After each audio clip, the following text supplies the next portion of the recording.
Hey there everyone, it's Jason here from the Property Group at Keller Williams Realty. Got a lot of really great feedback the other day about, I don't know, I think it was 3 or 4 videos ago I did a segment on 8 things that you should do to get the most out of work and life. Well, a lot of people were asking, how to prepare for the next day. So I came up with my tips of what I do every day before I go to bed. Number one thing I do is take a look at my calendar. I want to know what's gonna happen for the next day, first things I have to do in the morning, meetings I may have, so that I can be prepared. Never ever, and I don't do this right before I go to bed. I typically do it just when I first get home, because that's when I do the rest of my stuff, and I'll get into that in a minute. Getting your gym bag ready. So when I get home, I put on my home clothes, what I call them, shorts, t-shirt, flip-flops, whatever.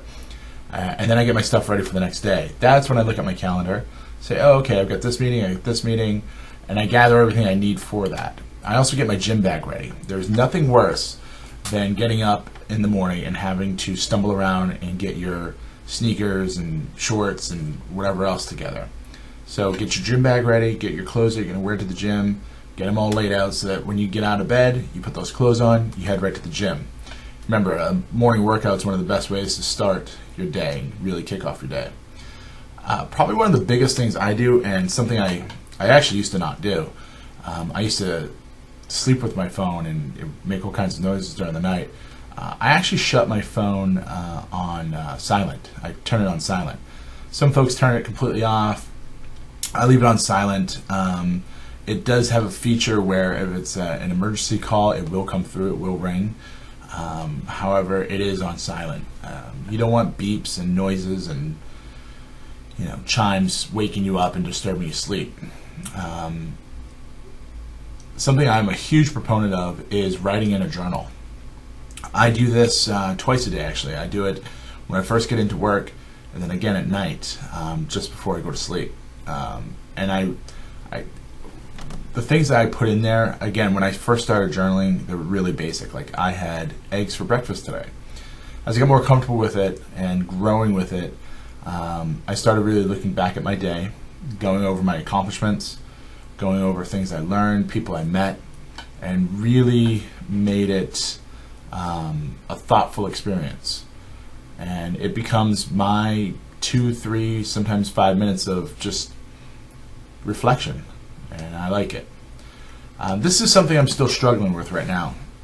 I've gotten used to reading my iPad before I go to bed, and there's a really cool app that I use called Zite, Z-I-T-E, and basically it's an aggregator of things that I'm interested in. So there's technology stuff on there, there's real estate related stuff, and it just brings it all together into a nice flippable format. It's really easy to read, and you can like it and send it to Facebook or send it to Twitter or whatever.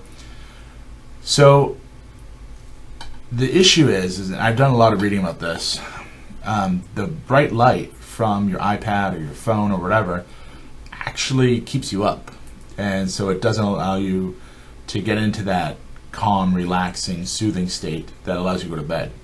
So I'm actually doing myself a disservice by thinking that I'm actually doing the right thing by reading. So in preparing for this morning, I was doing some reading, and it turns out that you need to read a book. Just a regular old-fashioned book. So I've got a couple at home. Actually, I've got some of the world's smartest bookshelves. So starting tonight, I'm going to start reading a book, an old-fashioned type. And hopefully that will help with my sleep. Anyways, those are the things that I do each night to prepare for my next day and to set myself on the right path of a great night's sleep. If anybody has any questions or anything like that about this or real estate, give me a call. My number directly is 774-696-4293, or you can shoot me an email at jason@kwipg.com. Thanks for listening, folks. Look forward to hearing from you soon.